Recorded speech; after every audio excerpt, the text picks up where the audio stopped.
Hello friends, எல்லாருக்கும் நமஸ்காரம். Welcome to Andhra சமையல். இன்றைக்கி ஒரு டேஸ்டியான நல்ல காரசாரமான ஒரு ரெசிபி பார்க்கலாம். டொமேட்டோ கொத்துமீரா பச்சடி. இது இட்லி தோசைக்கு சாதத்துக்குமே பசஞ்சு சாப்பிட்றதுக்கு ரொம்ப அருமையாக இருக்கும். சப்பாத்திக்குமே வச்சு சாப்பிட்டுக்கலாம். அவ்வளோ சத்தான ரெசிபி. கொத்தமல்லியெல்லாம் போட்டு செஞ்சுருக்கிறதுனால குழந்தைங்களுக்கும் இது கொடுக்கலாம். அவங்களுக்கும் பிடிச்சிருக்கும். இது பிடிச்சி நல்லா சாப்பிடுவாங்க. வாங்க இந்த டேஸ்டியான டொமாட்டோ கொத்துமீரா பச்சடி எப்படி செய்கிறதுன்னு போய் பார்க்கலாம். இப்போ தான் நீங்கள் என்னோடய ரெசிபீஸை பார்க்குறீங்களா? என்னோடய ரெசிபீஸ் உங்களுக்கு பிடிச்சிருந்தா, என்னோடய சேனல் உங்களுக்கு பிடிச்சிருந்தா லைக் பண்ணுங்கள், கமெண்ட் பண்ணுங்கள், அப்படியே மறக்காமல் சப்ஸ்கிரைப் பண்ணி வச்சுக்கோங்க. அப்போ தான் நான் போடுற வீடியோஸ் உங்களுக்கு உடனே கிடைக்கும்.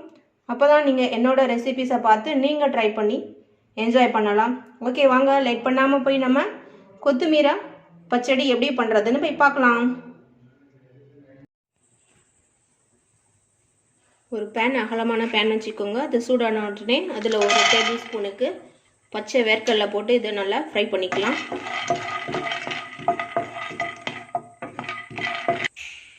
நல்லா ஃப்ரை ஆகிடுச்சு. இப்போ எடுத்துடலாம். இப்போ ஒரு 2 டீஸ்பூன் அளவுக்கு எண்ணெய் விட்டுக்கலாம். எண்ணெய் விட்டுட்டு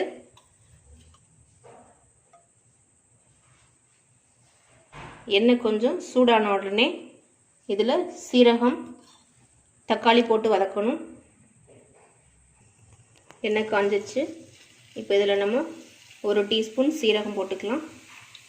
இது கொஞ்சம் ஃப்ரை ஆன உடனே இதில் நம்ம ஒரு 4 மீடியம் சைஸ் தக்காளி நான் கட் பண்ணி வச்சுருக்கிறேன். இது இதில் சேர்த்துக்கலாம்.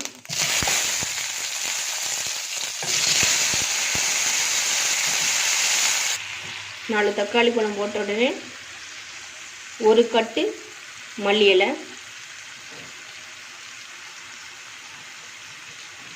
இது போட்டு நல்லா நம்மளுக்கு தக்காளி வந்து நல்லா குக் ஆகிடணும், மசிய வெந்துடணும்.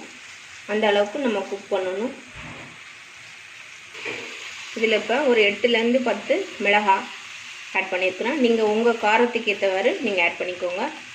இது நம்மளுக்கு நல்லா வதங்கி வரட்டும். நல்லா தக்காளி மசிய வெந்துடுச்சு. இது பாரின உடனே நம்ம மிக்சியில் மீத்த ஜாமான்கள் போட்டு அரைச்சிடலாம். பாருங்கள், நல்லா ஆறிடுச்சு. இப்போ வந்து நம்ம வறுத்த வேர்க்கடலை ஒரு 4 பல்லு பூண்டு எடுத்து வச்சுருக்கிறேன். அதோட சின்னதாக ஒரு நெல்லிக்காய் சைஸுக்கு புளி. இதை இப்போ ஒரு திருக்கி எடுத்துகிட்டு வந்துடலாம்.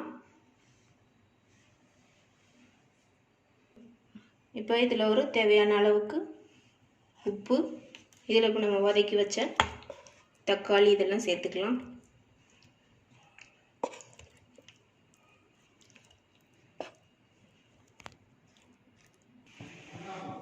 நல்லா இப்போ மிக்ஸில் நம்ம போட்டு அரைச்சி எடுத்தாச்சு. இப்போ இதுக்கு நம்ம தாளிப்பு கொடுத்துடலாம். இப்போ ஒரு பேனில் 2 டீஸ்பூன் எண்ணெய் விட்டுருக்குறேன். எண்ணெய் காஞ்சிச்சு. எண்ணெய் காஞ்ச உடனே ஒரு டீஸ்பூன் கடுகு, ஒரு டீஸ்பூன் கடலைப்பருப்பு, ஒரு டீஸ்பூன் சீரகம், உளுந்தம்பருப்பு இது எடுத்துட்டு இதோட 2 காஞ்ச மிளகாய், இதோட கொஞ்சம் கருவேப்பிலை சேர்த்துக்கலாம். இப்போ அதில் தாளித்து நம்ம ஊற்றிடலாம். அவ்வளோதான், நம்மளோட டேஸ்டியான டொமேட்டோ கொத்துமீரா பச்சடி ரெடி ஆயிடுச்சு. ரொம்ப டேஸ்ட்டாக இருக்கும். நீங்களும் இந்த மாதிரி ட்ரை பண்ணுங்கள். ஓகே ஃப்ரெண்ட்ஸ், வேறொரு ரெசிபியோட நான் உங்களை வந்து பார்க்குறேன். பாய்.